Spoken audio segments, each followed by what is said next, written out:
Hello, and thank you very, very much for clicking on this presentation today. My name is Mrs. Bartlett. You probably know me, and if not, you soon will. All I'm going to do very briefly is I'm going to read through today's poem, or this week's poem, called A Wife in London. It's by Thomas Hardy. It was written in 1899. I'm going to read it and then quickly just explain some of the main ideas of the poem as a gentle introduction to part one of this assignment. I hope you've already watched Mrs. Vance's brief introduction that also mentions a little bit of the context of this poem. So we're talking about 1899, quite a while ago, I suppose now, and thinking about a different era, and a wife, could be any wife, in London who receives a telegram about hearing that her husband, a soldier in the Boer War, has died. And then the very next day, she gets a letter that was written by him. So heartbreaking to read news from him that he has written, looking forward to coming home, when she'd found out the day before through telegram that he had died. So I'm going to read the poem and then we'll pick out just a few key points to help you start thinking about your analysis. Okay. The tragedy. She sits in tawny vapour that the city lanes have uprolled, behind whose webby, fold on fold, like a waning taper, the street lamp glimmers cold. A messenger's knock cracks smartly, flashed news in her hand of meaning it dazes to understand. Though shaped so shortly, he has fallen in the far Southland. The irony. 'Tis the morrow, the fog hangs thicker.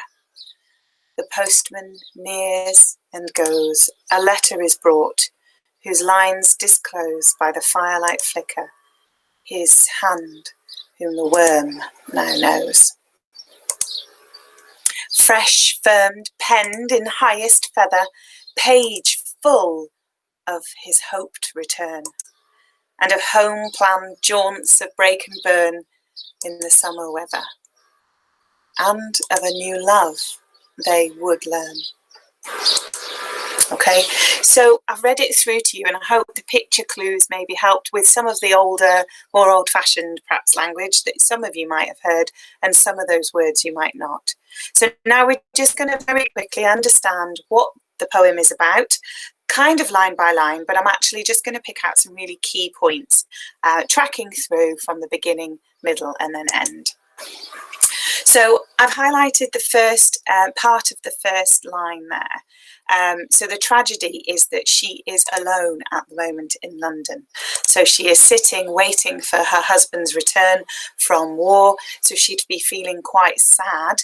I think you probably know the word vapour. Certainly modern vaping probably has brought that word back into use, the idea of the smoke and the smog, actually, it would have been in this era, the pollution. And she sits in this brown, that's what tawny means, like a dirty, dull brown smoke. And she's surrounded by a miserable London. But she's made to feel more miserable because she misses her husband. And we've got her trapped in a web, so like being unable to get out. And then I think another line that I would choose and select is that the street lamp glimmers cold. So even something that is supposed to represent light, she doesn't sort of feel that warmth or light from the city. She feels cold and sad. Okay. And then in the second part of the first section, the tragedy, you've got a messenger. So this would be normally actually younger people on bikes or delivering telegrams. And his knock cracks smartly. Now, for me, that word cracks is about everything falls apart. From the moment that the telegram arrives, she was already miserable, and now her whole world has shattered because her husband will not return from war. So I think it's sort of a symbol that represents that, if you like, a sort of sound that is the cracking of her world. And you might know that if something smarts, it hurts, it stings, So this knock at the door shatters her world, and it's full of pain. And he gives her a telegram to read. It's in her hand. She can't understand it. It leaves her dazed. And it's written so short. Telegrams you paid for by the letter, and it had to be written in a shorthand way. And it was from the army, and it is full of the sad, tragic news. And it just simply says, "He has fallen." Now, I've highlighted that because I think that's the tragedy of it all, his death. But Hardy here has used a softer, more gentle way of expressing that. It says he has fallen. It doesn't mean he's tripped over in South Africa. It means he's fallen to his death. And it's such a long way away. She would struggle to understand probably what has happened. There's no more information other than he's dead.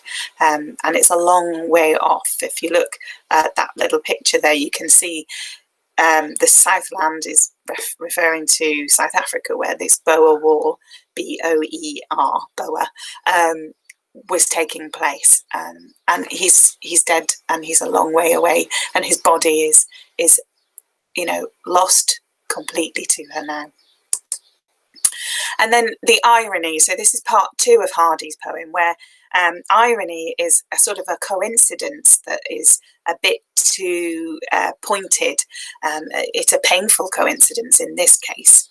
So it's the next day, and she's feeling more miserable. That's why that pollution, that fog, that vapour around her is thicker. She's feeling more sad and miserable now. She is alone, and she knows he's not coming back. So the postman comes and then goes, and he's left a letter, and she's struggling to read it in this miserable firelight. And it says in his beautiful handwriting, written in an optimistic way, it's beautiful. But she realises that this handwriting is now written by the hand that is in the ground, rotting and decaying. It's really miserable imagery. So the worms are now, digesting his body. Gosh, that is brutal.